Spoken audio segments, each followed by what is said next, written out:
در میان اختراعات مفید بشر، اختراعاتی وجود داره که باعث تعجب و حتی خنده آدم میشه. پس لایک و بکوب تا 10 تا از اختراعات عجیبی که ذهن شما رو نسبت به مخترعین عوض میکنه آشنا بشیم. گزینه اول، ماساژور می. این دستگاه برای کار با دسته بازی پلی استیشن 1 طراحی شده. به زوجها اجازه میده از بازی در کنار هم لذت ببرن. وقتی یکی از زوجها مشغول بازی میشه، همزمان پارتنر آن ماساژ رو دریافت میکنه. از من نخواهید که برای شما نحوه کار با اون رو توضیح بدم، چون توضیح علمی داره. گزینه دوم، دوچرخه فالیز. یکی از راههای غلبه بر راحت نبودن سین دوچرخه و حرکت غیر طبیعی پدال‌ها، افزودن یک وسیله مهار کردن به دوچرخه است. مثلا وقتی که میخواد با دوچرخه در سراشیبی بروید، میتونید مثل یک کودک نوپا بدوید و سرعت رو کنترل کنید. صندل فلزیاب متل دکتور. هنگامی که به آرامی در ساحل قدم میزنید، کفش دمپایی شما میتونه مثل یک گنجاب عمل کنه. احتمالاً پشت طراحی این اختراع عجیب ایده‌ای بوده که شاید قبلا شخصی به این شیوه به گنج رسیده و ثروتمند شده. گزینه چهارم، شلوار ویبراتینگ جنس. اگر به اندازه کافی نوتیفیکیشن دریافت نمی‌کنید، هر بار که گوشی شما پس از دریافت یک اعلان می‌لرزد، شما از لرزش جیب خود لذت می‌برید. این شلوار به گونه‌ای طراحی شده که هنگام لرزش یا ویبره گوشی شما به لرزشی در پاهاتون ایجاد میشه که به شما احساس خوبی میده. پنجم، لیوان نگهدارنده گوشی.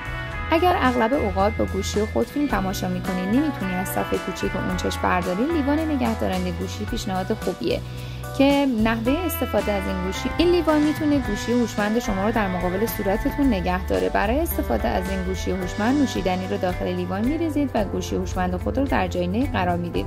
همزمان با تماشای صفحه از نوشیدنی خودتون هم لذت میبرید. ششم، فن آیفون.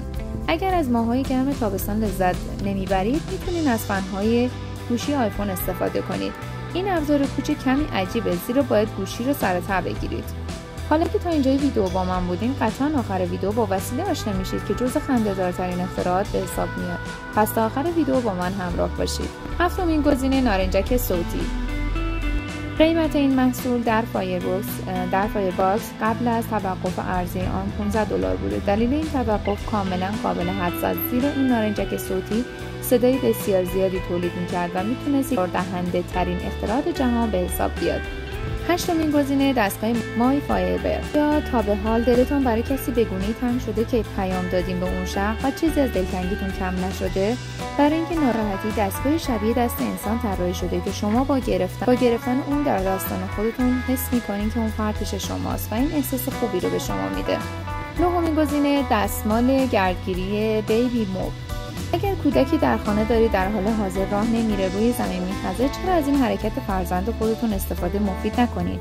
با استفاده از این دستمال گردگیری که مانند یک پارچه تمیز کننده قوی عمل میکنه، به کودک خود اجازه دهید تا ارزش کار سخت روزانه شما را در خانه از سنین پایین یاد بگیره.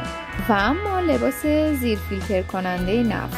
این لباس زیر یکی از عجیب‌ترین اختراعات این لیست محسوب میشه. شرکت سازنده عملکرد این لباس را اینجوری توضیح داده: لباس زیر فیلتر کننده بوی جزش رو تست شده است.